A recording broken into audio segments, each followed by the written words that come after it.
সালাম আলাইকুম। আশা করি সবাই ভালো আছেন। আজকে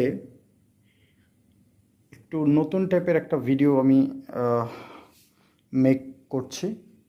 সেটা হচ্ছে এই বিভিন্ন কার্ড সংগ্রহ করছি, বিভিন্ন নার্সারি কেন সংগ্রহ করেছি সেই বিষয়টা আমি আপনাদের সাথে একটু শেয়ার করব।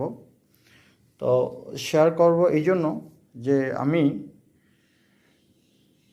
যখন বিভিন্ন শাকসবজি আবাদ করি, আমার যে সাহায্যকারী যারা আছে তারা এগুলো জানে না যে কোথায় পাওয়া যাবে, কোন জায়গায় পাওয়া যাবে, কার কাছে পাওয়া যাবে। এই ওষুধগুলো তো এর আগে আপনাদেরকে দেখাচ্ছি, এগুলো এখন আপাতত রেখে দিচ্ছি। এনিওয়ে, তো তারা ওই বলতে পারে না কোন জায়গার জন্য কী ওষুধ দিবে। তো কী ওষুধ দিবে, কী কীটনাশক দিবে, কোন সময়ে কী দিবে, এটা বলতে পারে না।